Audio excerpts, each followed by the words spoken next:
Hello, this is Jeannie Shimatsu. I'm with AADAP, and thank you for joining our hybrid recording of Hot Topic Tuesday and Prevention 365 podcast, where every day, prevention is every day and every way. Today, our discussion focus is parenting the alpha generation. And who is the alpha generation? Those are children, babies born in the years of 2010 through 2025. They follow the Z generation. So our featured guests today are parents of alpha babies, alpha children, and they also share the background as professionals in the field of public health. So we have June, Corey, Lorena, and Marlon. I'm going to have you introduce yourselves, and we're going to start off with June. Hi. Thank you for having me on this podcast with all these great other parents. I am a social worker and a community-based researcher and the parent of two 9-year-old twins, boy-girl twins. So happy to be here. Should I pass it? Yeah, why don't you go ahead? I'll pass it to Corey. Hi, thank you. Corey Matthews. I'm with Community Coalition, and I'm very thrilled to be here to have this important conversation about the alpha generation. And I have two young boys. I have a 3-year-old and an 18-month-old. So I am running on sufficient caffeine to get through this session. And I'm going to go ahead and pass it to Marlon. Hi, everyone. Marlon Pascual. I'm with AADAP, community organizer. So I have, my son is 1 year and 9 months old. So he is running around the house all the time. And I'm excited to have this conversation as well with other parents from the same generation as my son. So I'll pass it to Lorena. Hi, everyone. Thank you so much. Lorena Velasquez. Thank you so much for having me on this podcast to have this important conversation. I am also in prevention work. I work with Children's Hospital Los Angeles, and I have two little ones. One is 6 years old and my 21-month-old. And I'm excited to be here. Thank you. That's great. It's interesting as we have a range of ages with babies to children, all representing the same generation. What's interesting about your kids is your children are the first in the century to be born in the decade where there is a pandemic. And so with these pandemic conditions, maybe some of you can share, because some of you had your babies during the pandemic, others, your children experienced the other effects of the COVID condition, and maybe we can kind of touch on that. Whoever would love to jump in. So I remember specifically that the pandemic was sort of being talked about in February, not as a pandemic. And it wasn't until something happened with the NBA where they had begun to cancel games. And that's when like the whole world was like, wait a minute, we're canceling games, something really serious is cooking. And so our youngest was born April 15th, which was probably like as soon as, we made the decision as a country and as a globe to start shutting down everything. And I remember just how hospitals were responding. They were very, very, very cagey, and it was scrubs and masks everywhere and temperature checks, and you can't leave, you can go in and out. And so we already had a toddler and we had a newborn on the way. And so I just remember the fear of just trying to navigate that. I think that what most sticks out to me about that experience was how there was beginning to be a global conversation on health just in general. Who would be impacted, who was most acceptable, the whole underlying conditions. And this was at a time where we didn't know a lot about COVID, but we did know that there were certain people who were more susceptible to being, it being transmitted, as well as, unfortunately dying from it. And so that sort of started a conversation that I think we're still in today. Most definitely. One of the things I found really fascinating is the conversation of these young kids, age 4, 5, and 6 on Zoom classes. And I remember the first time I heard that, I thought, are they actually paying attention? How does that work? So June, your kids are about 8 years old, correct? So how did they transition to virtual education? Let's see. They were, gosh, they had just turned 8 when the school shut down and they had to transition to Zoom. And I remember for that, since it was like around March that the school shut down, the teachers weren't equipped or ready. They didn't have the curriculum at that time to switch to teaching online. So even my kids were in different classes, so the way that their teachers handled the situation were very different. So I actually started to put my kids in each other's classrooms too when they did Zoom. But in the beginning, I did feel like I had to have them right next to me while I was working at the dining table right across from me to make sure they were paying attention and focusing, because it was just something that they weren't used to. They didn't know how to navigate Zoom, but to me, it was really surprising how quickly they learned how to do that. And the teachers too, right? They learned how to like turn off the chat function because that was becoming really disruptive. And they started to set certain guidelines and rules as to like what behavioral expectations were. But it was just really tricky because, everyone was transitioning to working from home too, while also having their little ones transition to schooling from home. But I do think because of the age that they were at least they're able to read. And I think a big part of that, just being at an age where they could read, definitely helped for me to be a little bit more hands off than say parents of like kindergartners or ones that are even younger who are just learning those skills. So I know Lorena has little ones who are a little bit younger than mine, so I'd be curious to hear about what your experience was. Yeah, definitely. I think a lot of things of what you just said resonated with me so much. The whole working from home, both parents working from home and then a child on Zoom, that was pretty insane. Thinking back, I'm like, how did we do that? Because it was pretty intense. We're trying to, do schedules. And then I remember in like the first week or two of my son starting kindergarten, and mind you, he had been going to a daycare before preschool. So actually he's in kindergarten. I'm sorry, he's in kindergarten now. He was in preschool during the pandemic Zoom life. And so starting preschool, we thought he was gonna have a different experience going to actual school. And, I was so nervous about that experience. And then I remember early on when he started the Zoom classes, he wanted us to be in the room with him because he didn't know. He was like kind of scared, like what was going to happen in this class and what were they going to do or what were they going to say. He adjusted really well, surprisingly, kind of like what you just said, June, about adjusting really well to like Zoom and like do this and do that. He kind of got excited after, but I remember the first early weeks, it was like, oh, I don't know what's going on kind of thing. Kind of very confusing. And so we kind of had to like break it down to him. It's like, this is what's going on. You have a class and you have your teacher. It's just, you can't go right now. And so he eventually started saying, we're like, oh, we can't go certain places. Oh, why not? And then he would answer, he's like, coronavirus. And it just kind of became a little joke, but obviously not joke. I remember seeing all the putting on Sesame Street, because Sesame Street had this whole bit with like health experts. I think maybe Dr. Fauci or some experts that were explaining the actual like what's going on here kind of thing. That's fascinating. Socialization is a big issue with that.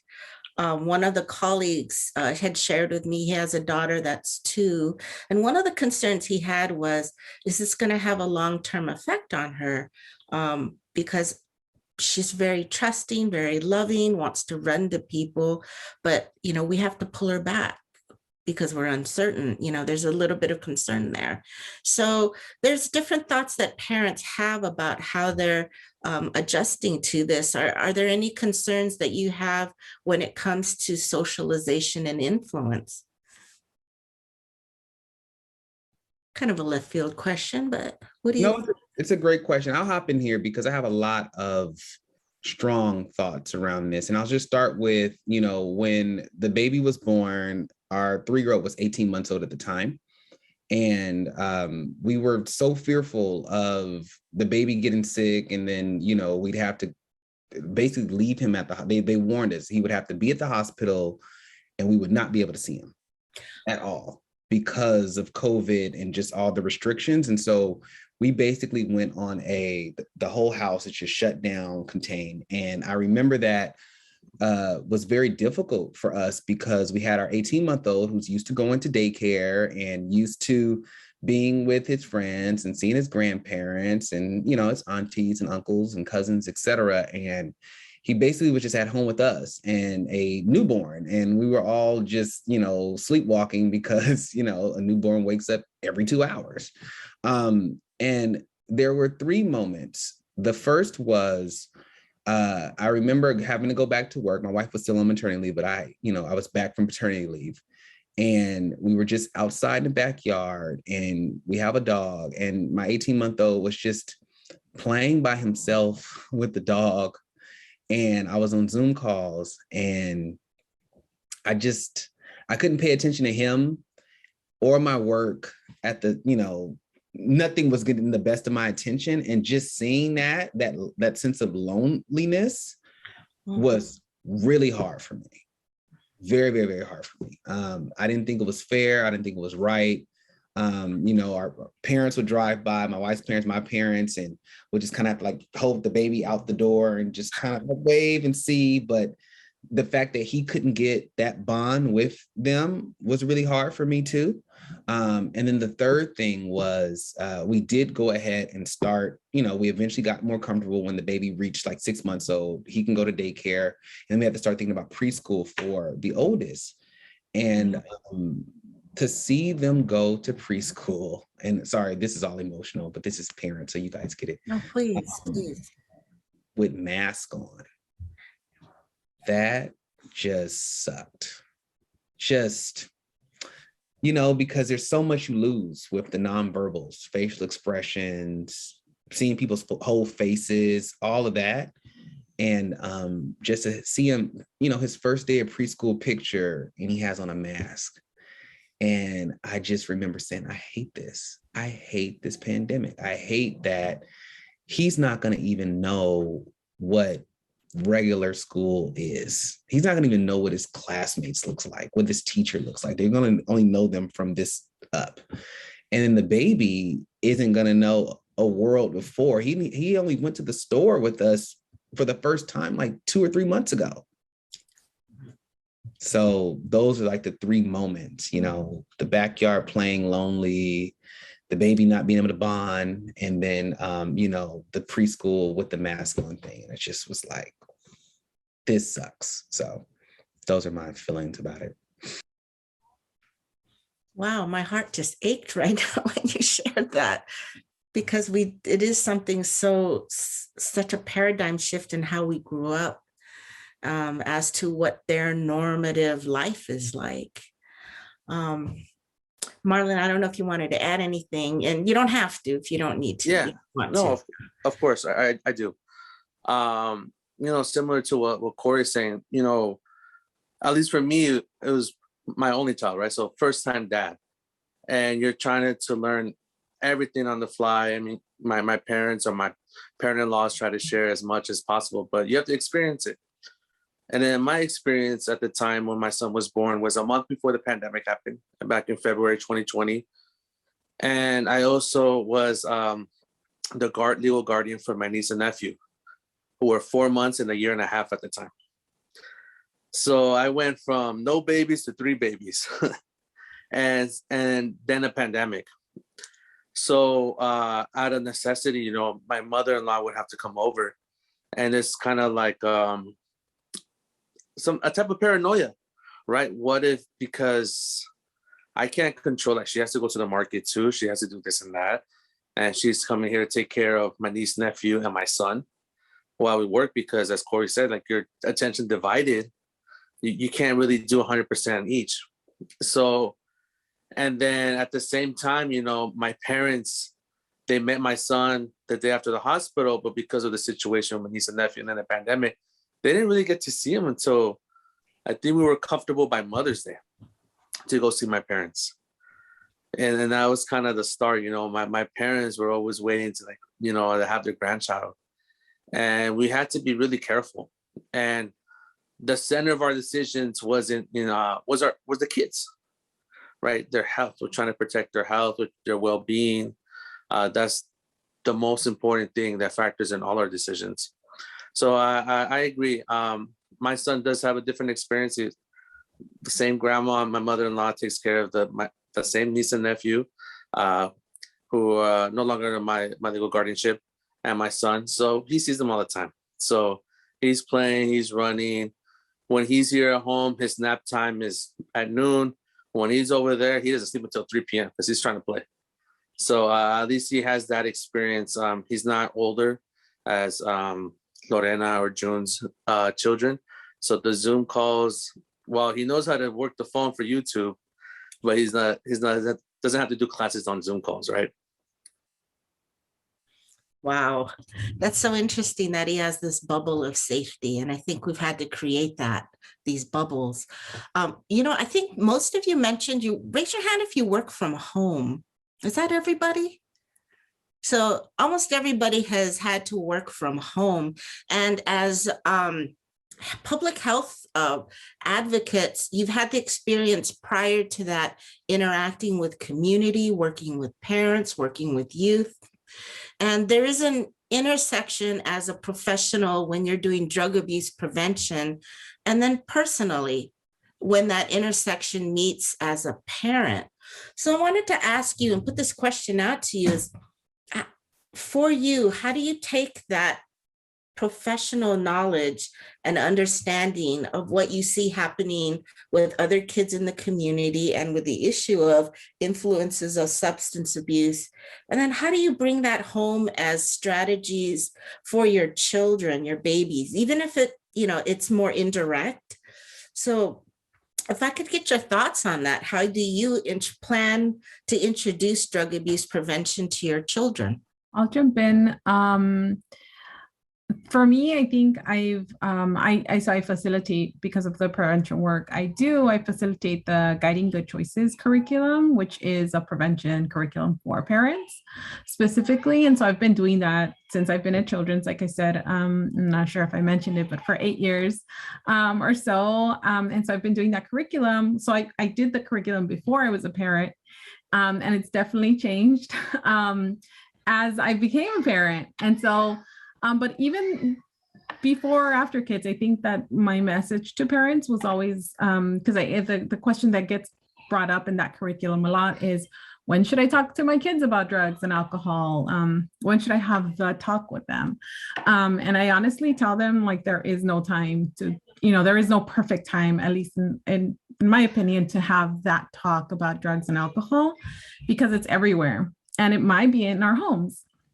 In my case, personally, it is in my home. I have bottles of wine, or my husband will bring, home some beer. And I think for me, that just starts in day one. This is, I'm drinking some wine with my meal. This is wine, and this is only for adults, and you can't have it because your brain hasn't developed yet. And so I kind of think I bring everything that I teach in the curriculum to parents, I bring it home to my parenting, and infuse it in what I tell my children, and then thus what I tell, parents as well. I love that sound. This is the reality of what you guys go through. The only difference is you could put it on mute for us. You have to live with it. Anyways, how about the rest of you? Because I know we are experiencing it at different levels. And like Lorena said, there is a reality. It's going to be in your home or a relative's home. Or there's other, it's going to happen in a home that they may visit where you may not be there when they get older. So what are some of your thoughts? If I could throw it possibly to June. June, you have old 8-year-olds. So how do you see this play out for you with slightly older children? it's funny that my kids are the older children, but I think for me, I've generally approached it not like specifically from like a substance abuse prevention lens, much more from like a pro social lens, like behaviors and activities angle. But I think this conversation is definitely giving me more food for thought as to what kind of conversation, like more explicit, intentional conversations probably need to be had with my kids sooner than later, especially given that they're in their final 2 years of elementary school and transitioning to middle school soon. But like really for me, it was like activities and relationships, making sure that they know who the adults in their lives are, outside of like mom and dad, right? Like always like the grandparents have come up, aunts and uncles, other adults, like be it like the not blood related aunties and uncles that we have in their lives, as well as their friends, and really nurturing those key trusting relationships. And then also just having sources of activities for them to be engaged in, where they could, you know, have some of those activities that build their confidence, but also serve as like the connectors for social networks as they get older. So really the nurturing of the relationships and having them engaged in activities. I think for them, the biggest thing for them that was missing last year was a lot of that, right? A big part of it was the grandparents. And a lot of that, and hearing these conversations, I was thinking a lot about how my parents used to pick them up from school. And after everything happened, and us more coming from an angle where keeping my parents safe, right? Because it was the older population that was like dying and at most risk, and we weren't understanding what was happening at that time. And my partner was still going out to work every day. So I think it was like, no, you can't see your grandparents, and this is why. And no, mom and dad, you can't come over, and this is why. So when we started to feel safe, which was started probably around Mother's Day too, I think that connection for both the kids and my parents was really important. And just building that small social network at that time so that they felt like some sanity and some space away from being with us all the time too. And I think as things have begun to open up, as they're back in school and engaging in some more of their activities, like that's what really comes to like the forefront of my mind in terms of like, how do we make sure that they're having that socialization with these really important people in their lives? And same with like the activities that keep them happy and engaged and out while being, keeping themselves safe. And then I think the other part is just having that space also away from us where they can just be kids and not have like a parent breathing down their necks as to like, because we're juggling so much, as this came up before. But I felt like sometimes it became a little too much because all of us were just dealing with so much. And like none of my attention was never fully on them. It was more on like work and trying to figure out how to get things done versus what their needs were, because I felt like they were home and they were safe, and keeping them home was safe. And I think what they missed out most was really on that socialization aspect. And I think that's really what it was about before, but I think it's become even that much more important on nurturing that relationship so that they have a stronger sense of self. I feel like I took this like way off topic, but those are kind of like the thoughts that were kind of swirling in my mind. Actually, it's on topic because sometimes when we think of drug abuse prevention, it feels literal. I need to teach you about XYZ, when the truth is it really is about their state of wellness. How healthy and safe are they? Are they able to make these decisions? Do they know? Can they make these active thoughts between what I should do, what I shouldn't do? So it's much broader than you need to understand what the active ingredient in marijuana or alcohol is. It's not like that. But actually, I do want to hear from you, Marlon and Corey. What are your thoughts about introducing indirect drug prevention to, maybe more direct, but how do you perceive it in relationship to your children, your babies? Yeah. To me, a lot of it, I kind of look back, maybe how I was raised or where I was raised. You know, being from a Latino, Latinx background, I think there's a lot of parents that might be naive that, oh, my kid doesn't do it. Or the only thing they want to know about, drug prevention or any information is, how do you know if they're using, right? But really sometimes is, how do you have a conversation with them, right? So when the time comes, whether it's 6, 8, 10, 12, or whatever, you can speak to your children and have them understand, the dangers or the consequences, right? If you were to misuse, abuse, when it's not your time, right? Like if the adults in the family want to have a drink, well, that's because they can, right? But you can't. So I think that's not really my culture, like to talk, and I also think back on how I grew up, right? Hip hop, I love hip hop. Eminem, Purple Pills, The Chronic 2001. I'm middle school, bumping these songs. And I might not know everything that is said, but that's what I listen to. So I can't be naive on what the culture is doing now, right? There's these young people. And we talked a lot about socialization. Social media, even before the pandemic, was huge, way that these young people socialize, even more so during the pandemic. So why, we encourage other parents to kind of not just participate in drug prevention, but kind of understand the importance is that you hear stories that, kids are accessing drugs via Snapchat, right? And the parents don't even know what Snapchat is, or, how it's accessed and how that works, how you can check it, so forth and so forth. What is my kid going to do? Because we talked about, right, that our kids on Zoom, they pick it up real quick, right? Corey mentioned, I think before the podcast, the YouTube, these not even 2-year-olds, they know how to navigate. So what are they going to use? So it's kind of using like where we're at now, our experience in the drug prevention fields to kind of prepare us, right? So to say, okay, there's different ways, not just how I grew up, right? That was one way of accessing marijuana or whatever, but how's it going to be in the future? So I look back at how I grew up, my culture, consider like what would help. And I think a lot of these conversations, and my son, again, is he's not speaking full words yet or full sentences. So to me, is to let him know that come to me, I'll help you out, right? He's on YouTube, and then it's the commercials. I hate those commercials on YouTube.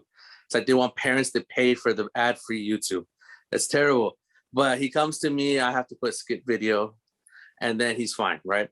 And I'll tell them, like, don't cry. Explain to me, and kind of get into that. Explain to me, I'll listen, because that develops that pattern, right? So when he's older, I need to have these conversations on these other topics. It's a lot easier. It's a lot more natural with me and my son, right? For example, like my family on either side, my in-laws and my family, we don't drink. It's not a lot of families. That's not really the case. But my kids, or my kid and my future kids, will see the difference, right? We go to an extended family party. They'll see it on TV. So again, I can't be naive. I have to explain to them and be ready to explain at a younger age, because they're going to notice and they're going to ask their questions. So I think learning to have a conversation, and have them express their feelings, their questions, and listen to them, not sugarcoat things like, oh, that's just apple juice, adults apple juice. But, let's say like that alters the way you behave. And then you kind of say it in a way that they can kind of digest it and understand it. Because I've been working for youth for a long time. And ever since I learned about brain development, and the frontal lobe starts at 15, ends at 25. And that part of the brain understands consequences. So when my youth were doing, I'm sorry, am I still here? So when that youth were doing something, I'm like, why are you doing that? And they would tell me, I don't know, Marlon. Well, after that, I was like, oh yeah, they really don't know. So, but you have to talk to them, right? You have to converse with them. So with my son, I'm developing that now, right? So that's how I see it. And I think I echo and underscore all those things. There's two additional points that I'd like to elevate. And that's the first is, the pandemic has been hard for everybody, just mentally and emotionally, socially. I mean, people having to relearn social skills, how to be out. I know even for me, trying to get out the house now, it's like a whole ordeal. It's like clothes and just all the stuff you have to do. It takes me forever when I have to go into the office for meetings. I'm like, why does it take me an hour to get out the house? But I will say that, one, the blessing has been in having newborn and small kids who basically can't do anything for themselves. That serves as its own protective factor, because we're not allowed to go as deep inside of how you feel about a pandemic and the loneliness. You're just too tired and too on to even have that space. So that's the first thing. But the other piece of it is that I'm thinking about the alpha generation in the sense that you have children who are proximate to parents navigating a very stressful, acutely stressful time, and different coping mechanisms, proximity to probably increased substance use, which is what we're seeing now in the data, alcohol usage, opioids, even just marijuana, smoking, that type of thing. And it's persistent. It's in the kids' faces. So that's the first thing. The exposure is not even like when everybody goes to sleep at nighttime, mommy and daddy indulge, whatever. It could be all day, because people are trying to take care of themselves during this really hard time. So there has to be open conversation. I agree completely, because they're seeing it, and the second thing that I'll say is that the kids themselves are navigating a really hard time. And so to the extent that we can prepare parents, which is something that we've done at COCO, and school leaders to have hard conversations, to train parents on how to identify when the stress is probably, borderline depression or something more serious, and you need to solicit mental health services and interventions that are professional directed, how to not understate or undermine when someone says that they're struggling with anxiety, because middle school kids are saying terms like anxiety now and depression now and stress now. And I remember growing up, those are words you couldn't even say until you were like an adult. It's like, you don't even know what that is.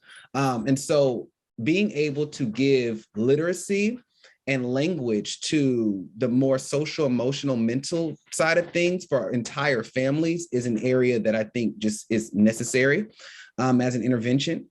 And the other thing is, with us, the kids already know, just even as a drink coffee or tea, this is an adult drink.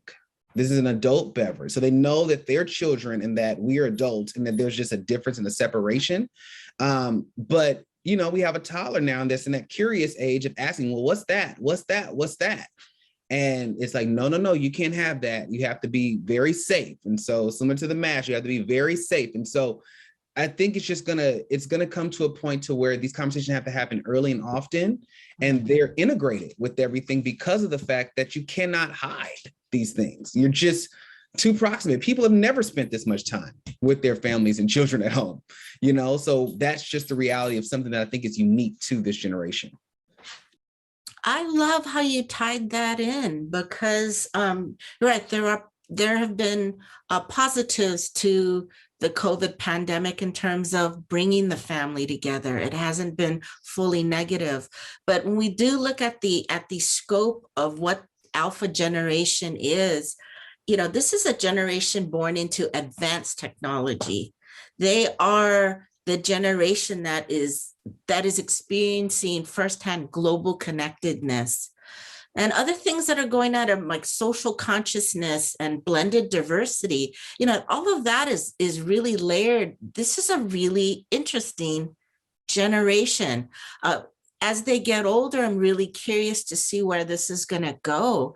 So when you think about this direction with your alpha child, what are you mindful? What keeps you mindful about this generation of children, and more specifically, this generation, your child?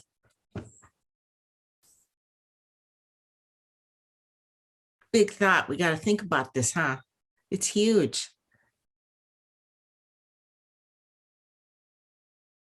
One So, quick thought. yeah, One go ahead, Corey. super quick. And then I'm going to step back because I do want to hear what other parents have to say. I remember growing up when, when parents would say, I'm not your friend. I think that's a paradigm shift now. Mm. We're not friends, but because we have shared such intimate space so regularly, and there are no boundaries or no walls or whatever, because this pandemic has upended everything. So much stuff is going to be hybrid. So much has changed, and we still are trying to see where the dust is going to settle, if it's even going to settle. We have to create a new sense of relationship that may not include the same type of boundaries that parents and children traditionally had before. So that's my thought. That is a great thought. That is a realistic thought. Hey, Lorena, when you and I had a chance to talk, what I found very interesting, and there's many families that are like yours where it's blended diversity. There's different ethnic interactions with the family of one ethnicity and another.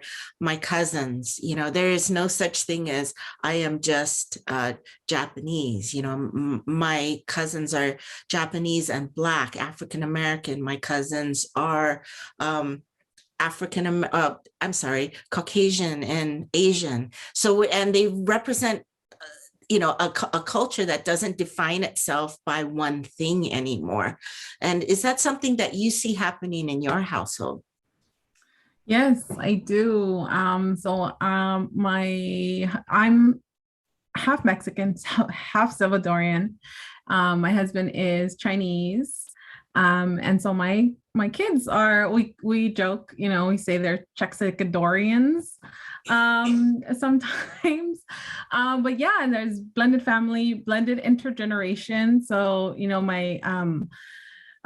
we are blessed that, my husband's mom and dad live with us. My mom comes from Arizona. That's where she lives with my sister. And so, we have intergenerational mixed race household. And so I think it's a blessing because I don't know what my kids will identify as. I know, we'll sometimes get the questionnaires, and my 6-year-old will be like, oh, what's that? I'm like, oh, that's like, like where your parents come from, or, so we explain it slowly to him, but I don't know if he identifies as any particular race or ethnic background. I think we both my husband and I, try to, as much as possible, influence, what we've gotten from our cultures, and certain things definitely we can, not bring into their upbringing. Kind of like Marlon was, talking about not talking about things. Like that's one thing I really want to bring into raising my children. Like some of you all have said, I want to talk about things. I want to talk about drugs. I want to talk about sex. Let's go. Because I think that at least in my upbringing, it wasn't like that. And so I want to introduce that to my kids. Can I say something, Jeannie? Please. I was just thinking about, based on what Corey and Lorena just shared, when Corey was talking about like that the boundaries aren't the same anymore. At first I was thinking that I did recognize that between like my kids and myself, but it's interesting because I thought it was a generational thing in the sense that, my parents are immigrants. And so, but I'm the first generation raised here, so second generation Korean American. So I thought it was more like that, right? And also the age that they're at right now. Like I was like, oh, 9 is kind of fun because they seem to have more of this like ability to be able to express like their thought process, versus before it was simply, I don't know, I just did it, no, yes. And now it's much more complex. And I thought the reason why they might be a little bit more open was because that language gap, the cultural gap, was not as like significant as it was between my parents and myself. But it's kind of, it's nice to think of it more as a broader generational shift than that, because I was thinking it much more of like microcosm like, but but it's pretty neat to just think about as a whole generation that there is more of this shift and this openness in being able to talk to our little ones, and be like, I don't know what you call it, but I totally got what you meant by like, oh, we're not your friends, but we're not, it's not this very clear distinction. Like, I want you to be able to talk to me, and I want to be able to talk to you. And so I think one thing that was interesting is that I'm really good at apologizing to my kids, because I feel like I'm making mistakes all the time with them. And given the intimate and like constant space that we were sharing over the last year, like that was necessary, right? To like mend relationships and just to feel good about the space that the small space that we were in together. And someone pointed out to me that that's really interesting that you apologize, but I made the mistake, you know?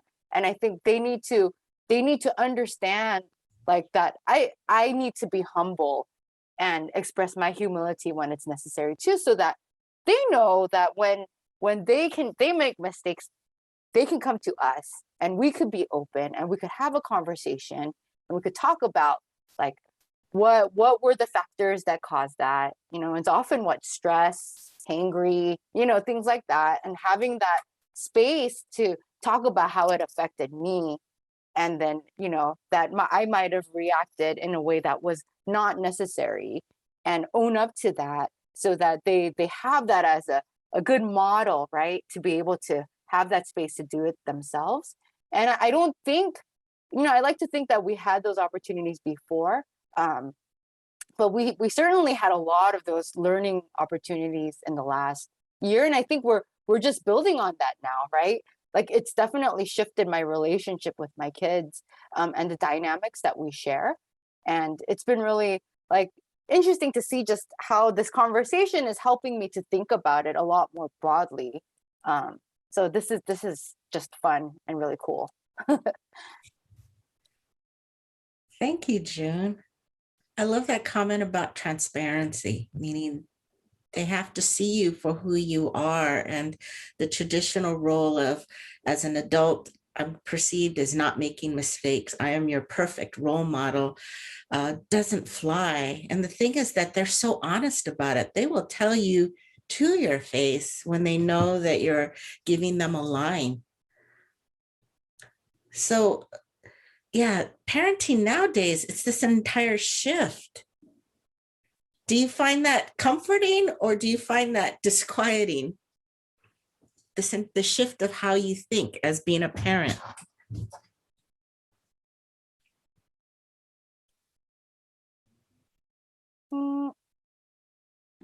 It's all, parenting is always scary, right? We don't know what we're doing, but at the same time, I think it's comforting. Like I think it's pretty neat to watch my kids grow up and become these little, I mean, they're always fun to watch at every stage. I remember my friend who had older kids would always tell me like each stage is cool. Each stage is fun. And I'm like, you know, I see that. I mean, my answer might change a few years later when they're teenagers, but for now, like it's really neat to just see them evolve. And I'm really excited for just the next few years, because I think it's starting around the age that they're now that I have very distinct memories of my childhood, but very joyful ones, like of family gatherings, of my friends and having a good time.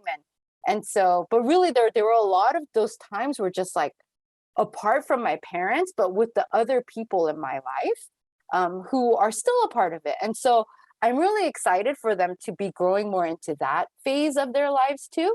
And I'm really curious to see like just what cool little people they become, because it's like we're starting to see it a little bit more. But I'm really excited to see about what as their world broadens and opens up, what that's going to look like. I'm just really excited for that next stage. I think it's a great expectation to have, because each of you have miracles. to have children and a blessing. And but I'd like to wrap up on this note, because I know we could talk about so much, but let's wrap up on this note. If you could take a moment to think about each of your children, and if there's one word that you could use to describe the quality of your child, and if you have more than one, each one, just that one word per child, because I would love it that we end on the note about the beauty and positivity of who you brought into this world, who you brought in as Alpha Generation. And I'll go ahead and open that up. Whoever would like to start.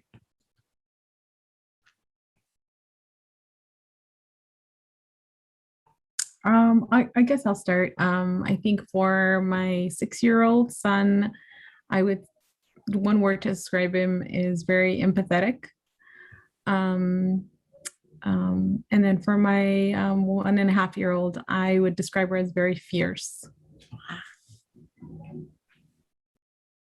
Thank you, Lorena.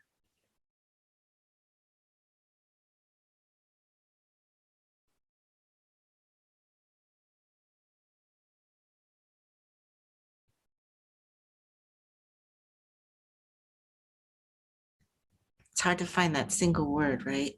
Yeah, it's hard. And for me, it's like when I think of my son, I get emotional. You know, like to me, it's not just one word. It's, you know, he's funny, full of life. He's curious. You know, I can't imagine my life without him.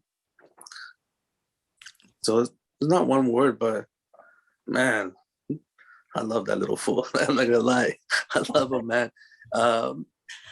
It's my son, my boy. So yeah, That's beautiful. June, you got some years on yours, so there's a lot of words you can use. Yeah, when you posed the question, it also made me a little emotional as well. I don't know. I would probably use the same word for them, which I just think that they're both like pretty darn amazing. So. Thank you. And Corey, we'll wrap this with you. Your little guys.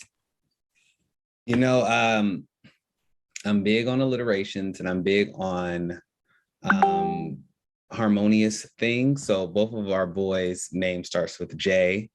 And I was thinking of 2 words that can describe them. So I landed on B's.